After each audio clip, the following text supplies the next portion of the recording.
मिराज আপনারা দেখছেন খবর 24 घंटा। हम लोग हड़ताल किए हैं, ड्यूटी वाला हम लोग का साथ में है और शिवनकर का हम लोग का पीछे से खड़ा है।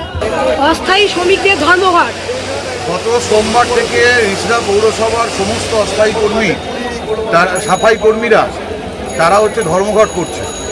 কেন? তাদের কোনো ন্যূনতম মজুরি নেই,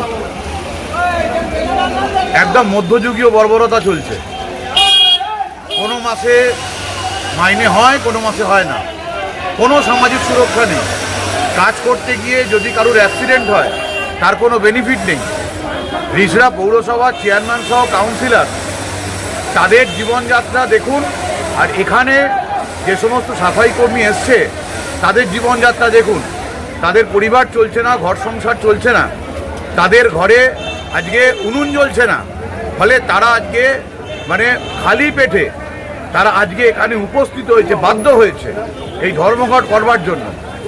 11 সালের পর থেকে যে তৃণমূল সরকার তৈরি হয়েছিল, এই তৃণমূল সরকার এদের জন্য কিচ্ছু করেনি, একজনকেও স্থায়ীকরণ করেনি। এবং রাতের অন্ধকারে তৃণমূল এখানকার কিছু পেটোয়া তাদেরকে স্থায়ীকরণ করেছে। আমরা CI2 এবং পশ্চিমবঙ্গ মিউনিসিপ্যাল ওয়ার্কসম্যান ইউনিয়ন আমরা প্রথম থেকেই এই লড়াইয়ের পক্ষে। আমরা চাই এদেরকে স্থায়ীকরণ করা হোক, এদের মিনিমাম ওয়েজ দেওয়া হোক, এদের সামাজিক সুরক্ষা দেওয়া হোক।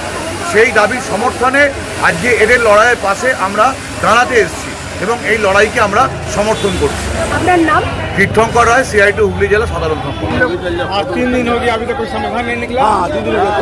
कोई अभी तक कोई समाधान नहीं हुआ, कोई चेयरमैन अभी तक नहीं बैठा, यो सब नहीं बैठा।